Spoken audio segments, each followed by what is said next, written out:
Eu sempre digo que assim, cara, medo, as pessoas às vezes confundem, né? Tem muita gente que me chama de corajoso. Não, você é muito corajoso. Não é questão de coragem. Porque eu sinto medo. Eu acho que o cara que é corajoso não sente medo, né? Eu sinto medo. Só que o medo, ele não me impede de fazer as coisas. Pelo contrário, o medo, no meu caso, é um combustível para eu fazer aquilo, entendeu? Eu faço, muito antes de ir para a Síria, eu comecei a saltar de bungee jumping. Que é, cara, é o inferno na terra aquele negócio, velho. É pavoroso, cara, é pavoroso.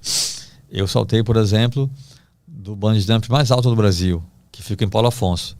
Uma ponte, são, se não me engano, 86 metros de altura, até o rio lá embaixo, o Rio São Francisco, uma área linda, aliás.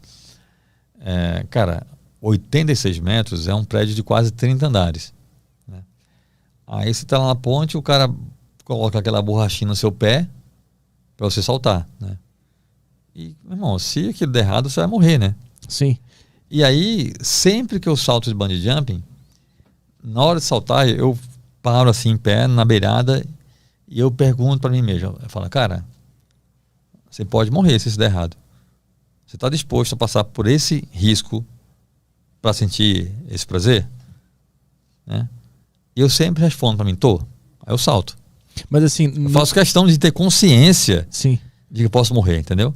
Mas no bug jump é tu contigo mesmo. Quando tu tá fazendo uma matéria, tem a maldade de um outro ser humano contra a tua pessoa. Mas o risco é o mesmo, você pode morrer. Sim. Né? Então, eu inconscientemente, né, eu acabei me moldando para situações de alto risco, entendeu? Porque, por exemplo, em relação à Síria, quando eu desci para a Síria, muita gente, né, que gosta de mim, me dizia, cara, não vai, é arriscado, você pode morrer. Eu dizia, é claro que eu sei que posso morrer, eu estou indo cobrir a guerra, né? Então assim, eu sei que posso morrer, mas eu quero fazer esse trabalho. É que nem a bungee jump. Eu pensei várias vezes, cara, em relação a ir para a Síria. Eu pensava, cara, eu posso morrer lá, né? Antes de eu ir para a Síria, Petri, eu fui para uma cidade chamada Homs, né? Uma cidade que ficou totalmente destruída, cara. Parece filme de guerra, as imagens de Homs. Porque era onde tinha mais... Quem quiser dar uma pesquisada, coloca no Google Homs, H-O-M de Maria S. Homs, H-O-M-S. E vê lá as imagens. Uma cidade que antes da guerra tinha quase 2 milhões de habitantes. Tamanho de Curitiba, uma cidade grande. Né? E depois chegou a ficar com 500 mil, ou seja, pessoas fugiram, todo mundo saiu com medo. Aqui tem umas fotos de Homs, ó. Olha isso, cara. Olha a cidade totalmente destruída. Essa foto aqui, ó, que tá mostrando um hotel azul aqui, essa última foto da direita, esse é um hotel famosíssimo lá de Homs. Esse hotel ficou todo destruído. Não caiu tudo, mas assim, todo cheio de bala, entendeu? Isso aqui é a cidade, cara. Olha essas fotos aí, ó.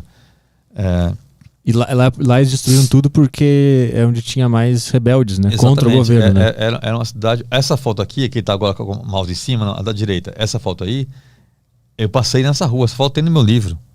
Eu passei nessa rua. Enfim. E eu sabia que era muito arriscado.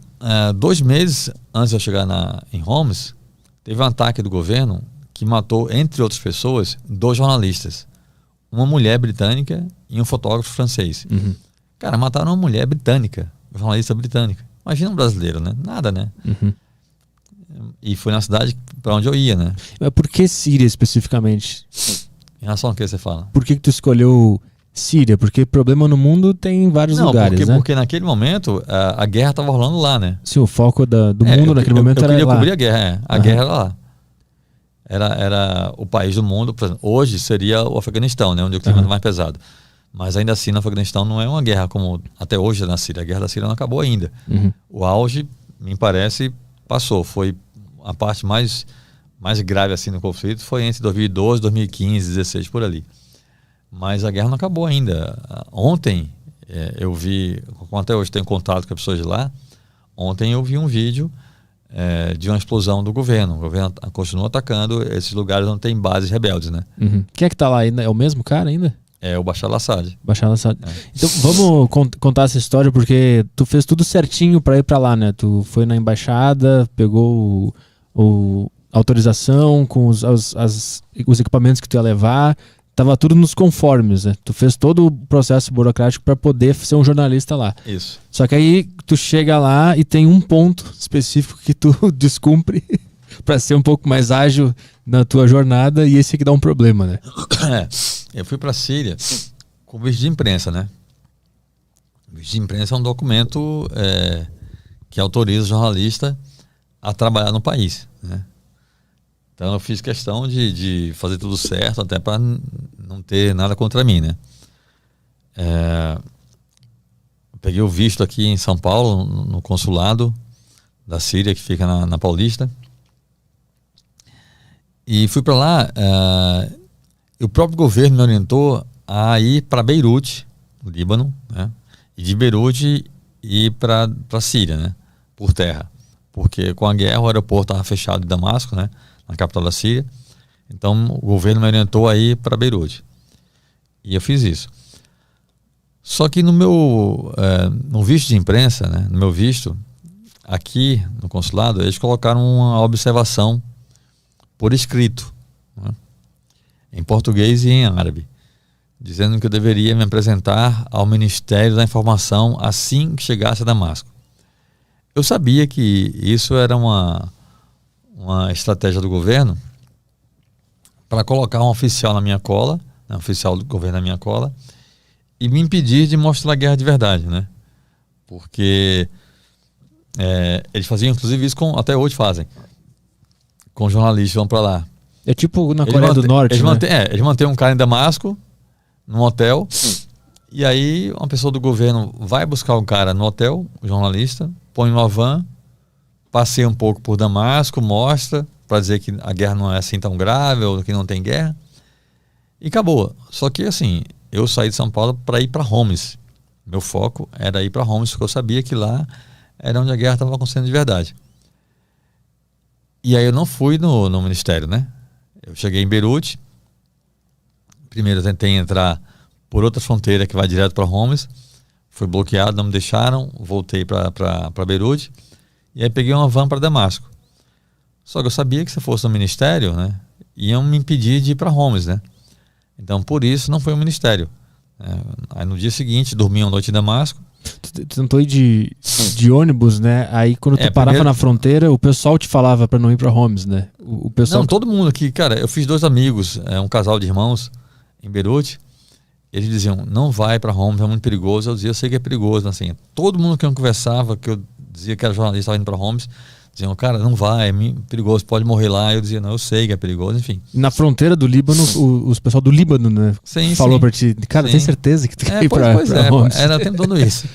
Eu dizia, cara, eu saí de São Paulo, saí do Brasil para cá, não vou desistir agora, entendeu? E aí quando eu cheguei em Damasco, eu não fui ao ministério, passei uma noite lá em Damasco, e foi interessante passar essa noite em Damasco, porque eu vi que realmente não fazia o menor sentido ficar em Damasco, entendeu? Não tem guerra em Damasco. Eu passei, cara, um dia antes de chegar em Homs e ver esse inferno todo, eu passei a noite em Damasco. Eu andei nas ruas de Damasco, sozinho. Tinha cinema aberto, supermercado. No dia seguinte, eu vi shopping aberto. Eu jantei em restaurante de Damasco. Nessa noite, antes de ir para Homs, eu comi na rua lá, eu sempre esqueço o nome, aquela carne que eles põem e fica rodando no espeto na rua. Ah, eu lembro que tá escrito o cara lá. corta na hora e fala, nossa, isso estava gostoso pra caramba, enfim. Só teve uma rua, né, que tu entrou, que tava escura. Que era uma rua que tinha prédios públicos. E aí a rua, por ter prédios públicos, pode ser alvo das forças rebeldes. Aí essas ruas estavam bloqueadas e com soldados armados.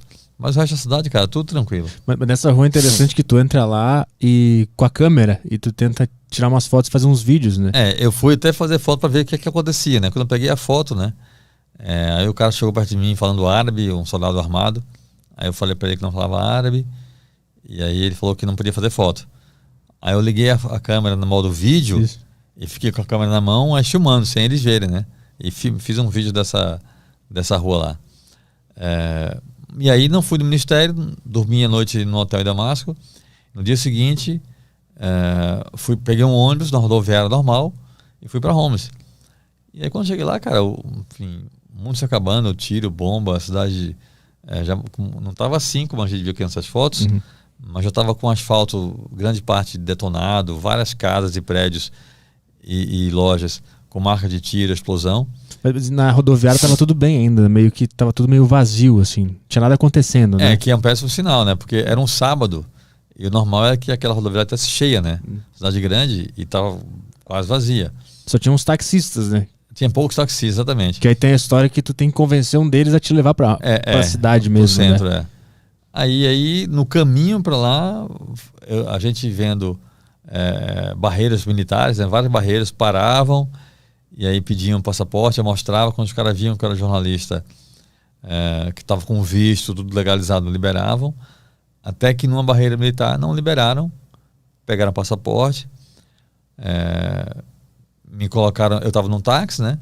Me levaram até um ponto, me tiraram do carro, o carro foi embora e eu fiquei no chão, cercado por militares sírios, os caras apontando arma na minha cabeça, gritando comigo em árabe. Foi bem punk, cara. Antes de entrar tu tinha que ir até o hospital, né?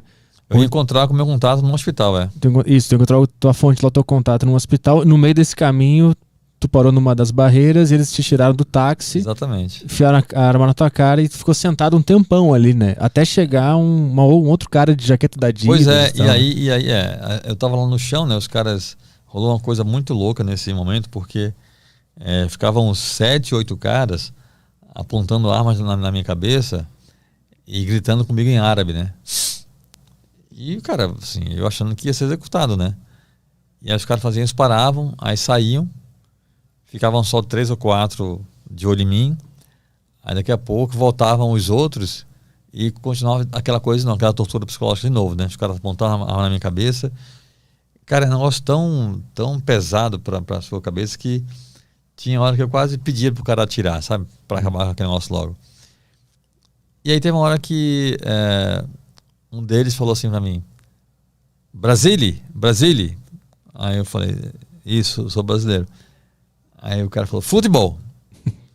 Aí eu falei: gosto de futebol. Aí eles riram e aí um deles falou assim pra mim: Real Madrid ou Barcelona?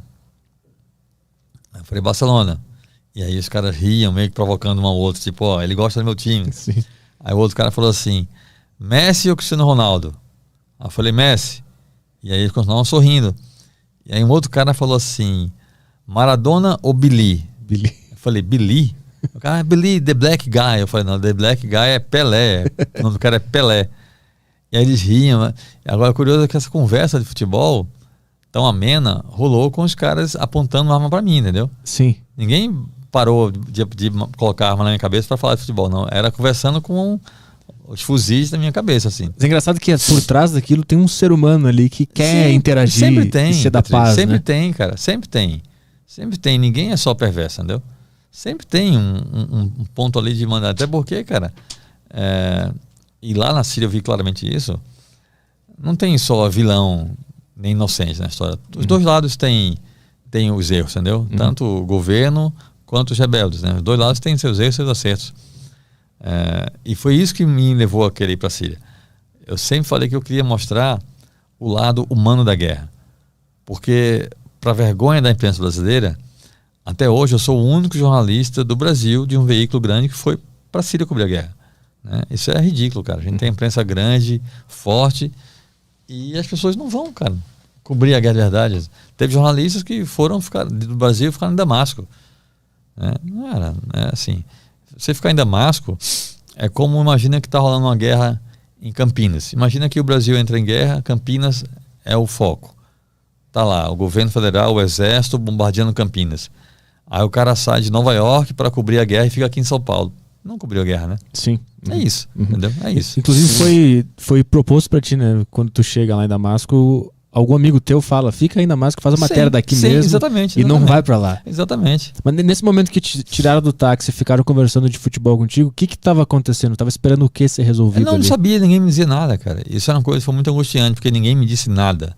O tempo todo, nunca fui informado do que iam fazer comigo, do que estavam fazendo. Eu não sabia de nada.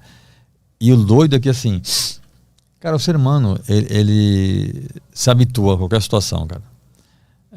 Por exemplo, eu morei no Rio de Janeiro um tempo, né? Fui lá dirigir uma revista. no final de 2008 para 2009. E no Rio, cara, tem dia que o túnel fica fechado pelo tráfico. O tráfico fecha o túnel, acabou. Nossa redação ficava no centro. Várias vezes à noite a gente ouvia tiros no morro. E a parte do dia a dia. Pessoas se acostumam a isso. Vira rotina. E aí lá na Síria, eu, nesse momento, né, eu no chão, lá na calçada, os caras perto de mim, né, com a arma na minha cabeça, conversando sobre futebol. E a gente ouvindo tiros, bombas pela cidade, cara. Você tá aqui conversando, né, povo... E tá tudo normal. Mas nesse início os caras nem susto tinham mais, entendeu? Mas tu tava... Não, claro, né? Eu ouvi os tiros e ficava, cara... Tu tava assustado, né? Tá muito mais perto do que a gente imagina, né? Sim. Você via claramente. É que tu ficou quantas horas nessa situação? Cara, eu acho que foram, não sei, acho que umas 2 horas talvez, né? Da hora que me pegaram, me tiraram do carro, né? Na rua, na hora que pegaram um táxi, até me levarem para outro prédio, eu acho que umas 2, 3 horas, não tenho certeza.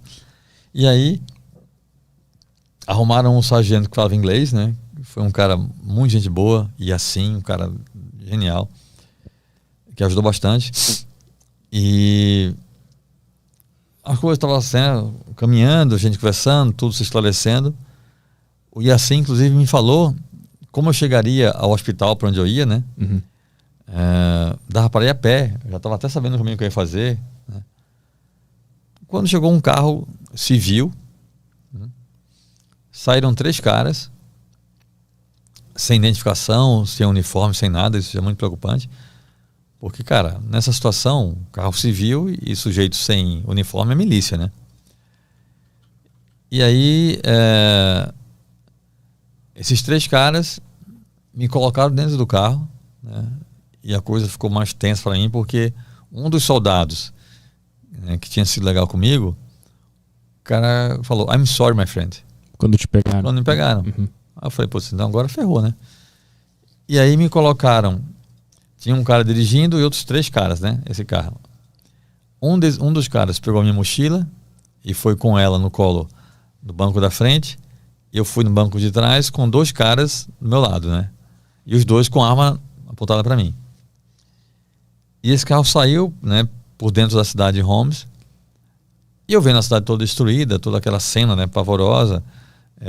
Garotos muito jovens com camisas de clubes da Europa, do Arsenal, do Real Madrid, do Barcelona, do Liverpool, do Milan, os meninos correndo pela rua com armas na mão, com fuzis, dando tiros para o céu e gritando Allahu Akbar, Allahu Akbar, quer dizer, Deus é grande em árabe, né?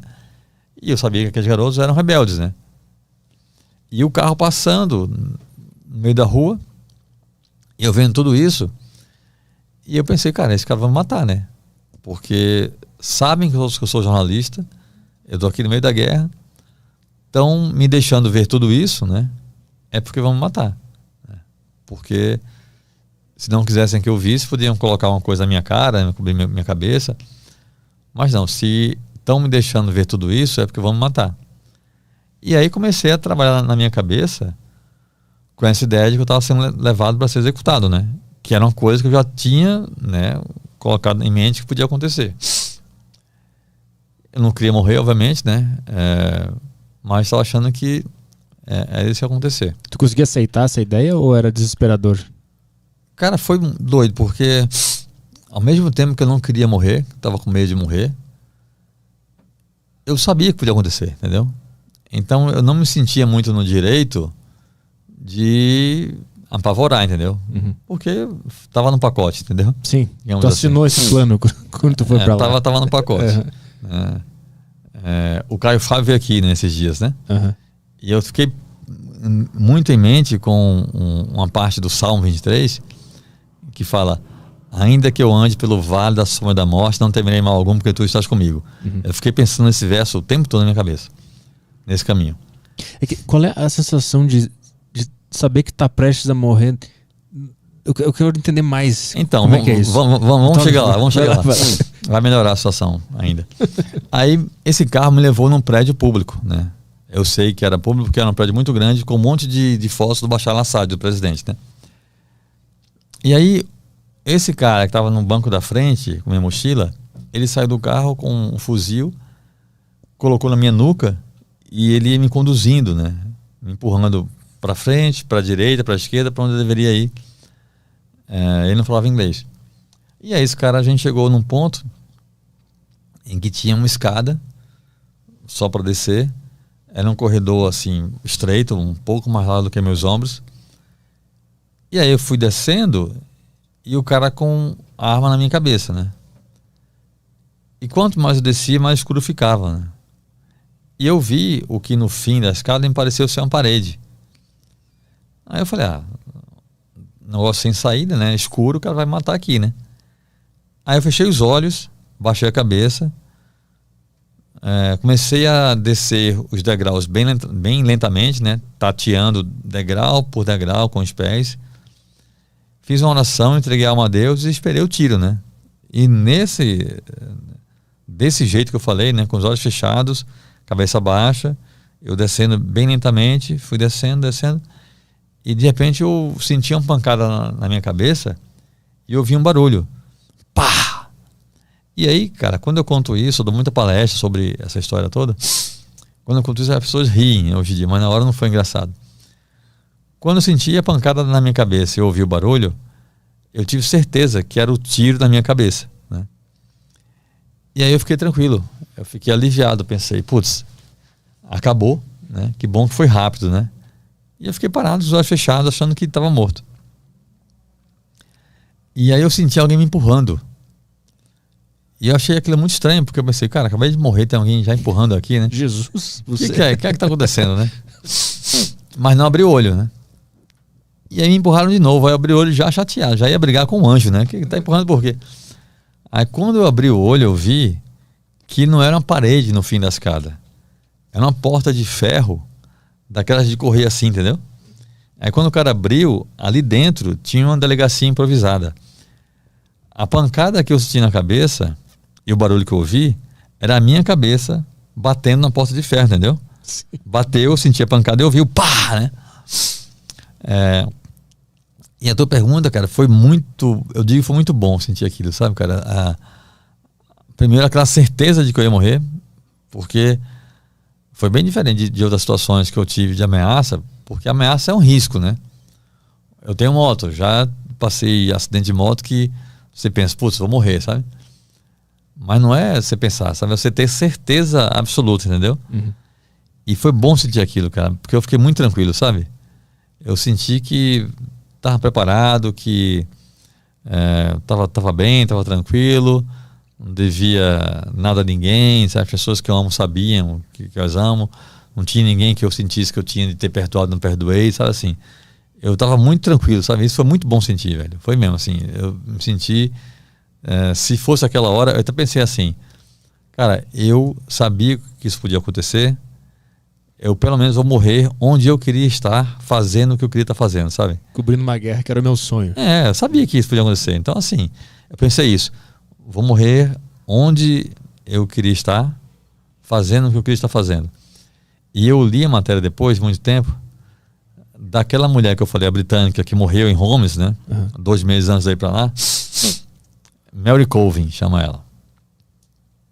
E eu vi a matéria depois sobre o caso dela, a mãe dela dizendo, estou muito triste, obviamente, mas o que me consola é saber que minha filha morreu fazendo o que ela amava. Então, assim, eu sentia isso, sabe? Assim, cara, estou em paz com Deus, com as pessoas que eu gosto, vim aqui fazer meu trabalho que eu queria fazer, se for para morrer assim, tá tudo bem, entendeu? Uhum. Então, é um sentimento de paz quando eu senti. Tu tá perto da morte. No meu caso, sim. Tem gente que se desespera, né? Uhum. Eu fiquei muito tranquilo, cara, de verdade. Mas aí tu entra nesse lugar e aí tem um cara magrinho lá. O cara que parecia ser o chefe deles, né? Parecia ser o delegado lá. E o cara começou eu fui fichado, né? Que pouco depois, né? Alguns dias depois, o que eu achei muito humilhante acabou sendo uma coisa boa, né? Mais pra frente. Fui fichado, pegaram minhas digitais de todos os dedos. Eu fiz aquela fotinha com um número, entendeu? De frente, perfil. E era tão humilhante que até o número era tosco, cara. Era um papelão com o negócio escrito, né? Que eles escreveram lá na hora. E aí depois esse cara que parecia ser o delegado, não lembro se foi depois ou foi antes disso, de ter fechado, não lembro, realmente não lembro. Mas esse cara começou a me entrevistar em árabe e tinha um cara que traduzia, né? Por inglês, eu respondia em inglês e assim ia. E o tal do delegado, eu acho que era delegado, escrevendo num papel. E aí depois me deu esse papel para eu assinar. E era um papel timbrado da polícia síria, escrito em árabe, no meio de uma guerra. E o cara mandou eu assinar, como se fosse meu depoimento. Aí eu falei, cara, não vou assinar isso, está em árabe, eu não falo árabe. E o tal do chefinho lá, gritando comigo, mandando assinar, eu falei que não ia assinar. E aí 2 caras me seguraram, eu estava sentado numa cadeira, 2 caras me seguraram. No mundo árabe, os homens fumam muito, os caras fumam o tempo todo. O delegado estava fumando, né, esse cara. Ele tirou o cigarro da boca, aceso, e veio com o cigarro pro meu olho assim, gritando comigo. E o tradutor dizendo que ele ia queimar meu olho se eu não assinasse. Eu falei que não ia assinar. E ele chegou bem perto assim, eu falei que não ia assinar, ele desviou o cigarro e queimou na minha cara, apagou na minha cara o cigarro. No livro tem a foto do meu rosto com a cicatriz ainda da queimadura. E aí esse cara acendeu outro cigarro e veio de novo com um cigarro no meu olho. E eu falando que não ia assinar, não ia assinar. E aí, cara, ele chegou tão perto que eu senti o calor na minha retina. Aí eu pensei, cara, esse cara vai realmente me cegar, né? Eu falei, tá bom, eu assino. E aí ele me deu o papel e eu fiz uma loucura, porque eu não assinei. Eu só escrevi meu nome. Em letra de forma, né? Eu inventei lá uma assinatura maluca lá. Mas não era minha assinatura real. E foi loucura aquilo, porque naquele momento ele tinha confiscado minhas coisas já, né? A máquina fotográfica, o celular. Eu tinha levado uma máquina filmadora da redação para poder fazer vídeos lá também. E também tinha confiscado o passaporte. Se ele fosse comparar a minha assinatura do passaporte com o que eu fiz, ele ia ver que não era real, entendeu? Mas ele não fez isso, felizmente ele não fez isso. Aí eu passei a noite nesse lugar, algemado. Junto com um cara, né? E tem uma coisa interessante. Tinha um policial me olhando, né? A noite toda. Uma coisa que eu achei interessante no livro, sempre que tu tá numa situação de perigo, assim, tu tenta conhecer a história do cara que tá te causando perigo. Então, talvez isso, Petrinho, seja uma coisa, não é consciente, mas talvez seja algum mecanismo de autodefesa, né? Eu tirar o foco da minha agonia e tentar, assim, conhecer a história do outro, sabe? Porque isso desvia minha atenção, né? Eu vou ocupar a mente, eu vou trabalhar. Eu não faço isso para tentar conquistar o cara, né? Fazer o cara depender de mim, não. Eu faço, é um interesse genuíno da minha parte. Mas naquela situação, o normal seria que eu estivesse preocupado comigo, né? Ou em pânico, apavorado, não. Aí talvez seja isso, seja algum mecanismo de autodefesa que eu crie inconscientemente para desviar o foco da minha tragédia pessoal, entendeu?